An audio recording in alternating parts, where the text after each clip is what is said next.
What's poppin', people? It's Dante.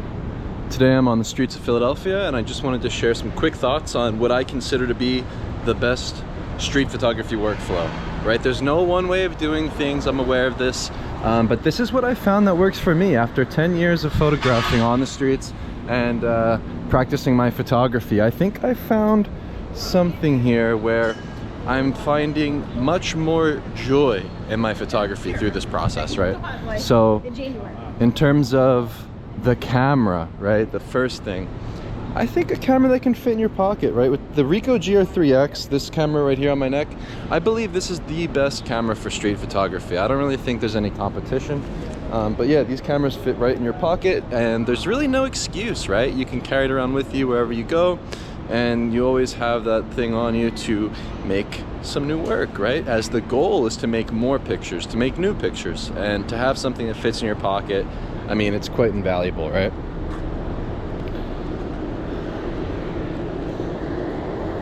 So yeah, camera. Good morning, Susan. Good to see you. What do you want? It's been a while. Just going for a walk, nice sunny day. What are you eating these days? You lost a lot of weight. I lost a lot of weight. Yeah, I just eat meat. Okay, with the hoagie roll. Try a hoagie roll. I don't like hoagie rolls, you know? I'm not a true Philadelphian. I'm a carnivore. I'm trying to just... You look very healthy. I pretend like I'm a hunter and gatherer like I was in nature. So I walk with no shoes and just, you know, eat lots of meat. Try to build muscle, lose fat. We're never getting married. Never. Inshallah, one day. You know, I think, yeah, the camera is important to consider. You know, just have the camera on your neck or in your pocket at all times to be ready to photograph, right? So the Ricoh is great. You know, and when you're on the street, right, a sort of thing to consider is just be nice, smile, like engage with your neighbors, you know, and just be more sociable on the street. You know, a lot of the times you consider the street photographer as this bystander, sort of fly on the wall kind of guy. You gotta reinvent the approach for yourself and find what works for you. Me, I like to smile, I like to engage with people, and always have fun when I'm on the street, right? But yeah, back to the technical things, because I just want to kind of make this video quick.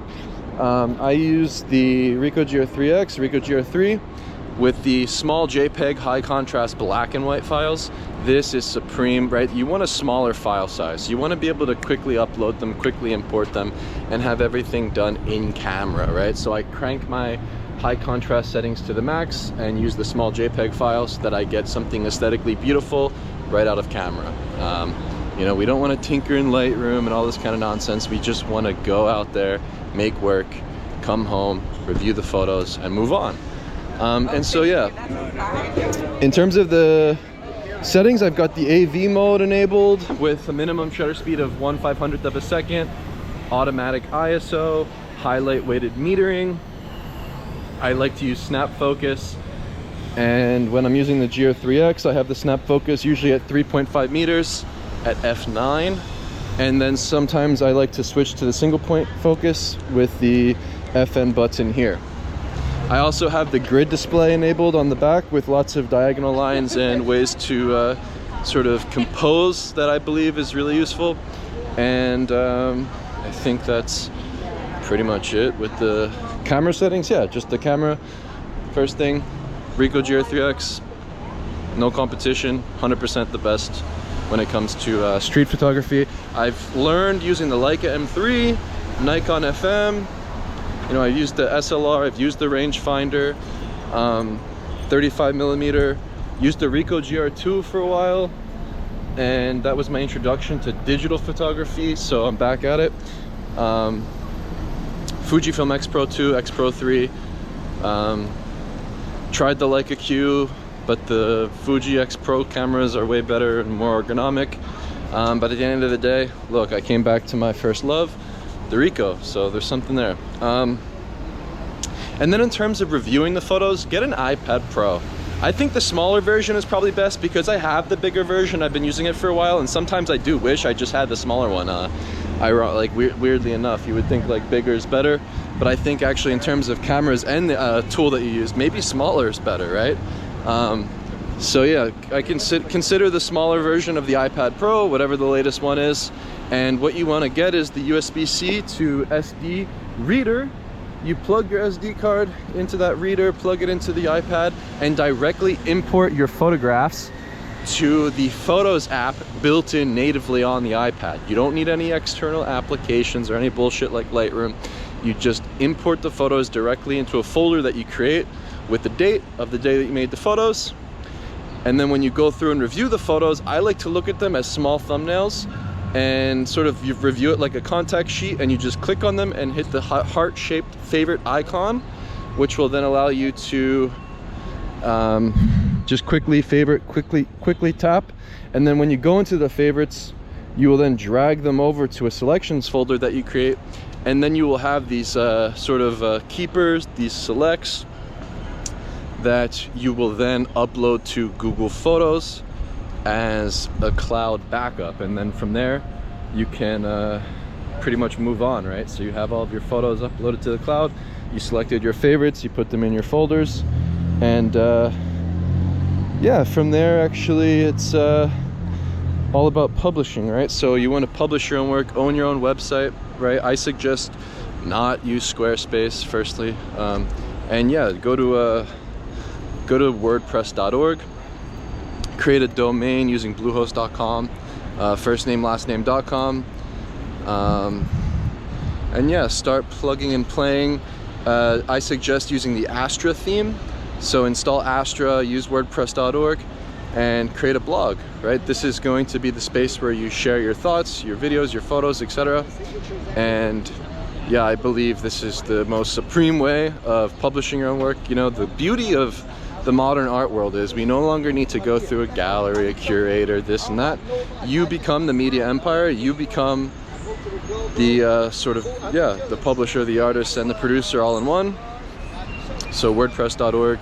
If you want to host your own videos, I suggest installing the Jetpack plugin and paying for VideoPress so that you can host your videos natively on your website. And yeah, I suggest just tying all your interests together. Share your thoughts, share whatever's on your mind, and share your photos in a stream of becoming where you have a place to go and review your photos. So once you get all of those photos onto your iPad, you will then upload them directly to the media library on WordPress, and yeah, start publishing today. So then from there, if you're interested in video, I suggest getting a GoPro Mini. That's what I'm currently filming this video with.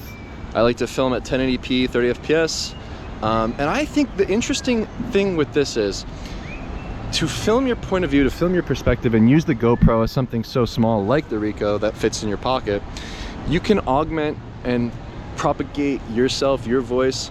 And I think what's interesting is, like, think of the history of photography and these great artists that we admire.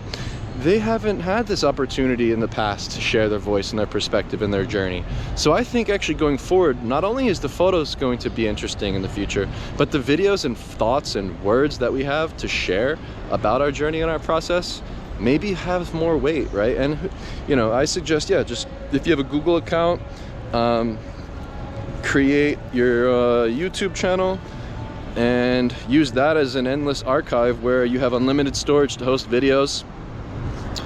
And also Spotify, create a Spotify podcast, start uploading the videos there as well. So you have like 3 different places: YouTube, VideoPress, Spotify, and your voice can be propagated to the world infinitely.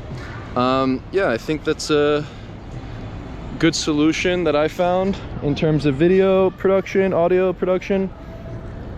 I think this GoPro is well capable of making videos and recording audio. It's really interesting to just film with the Super View 1080p 30 FPS. You kind of just put people in your shoes.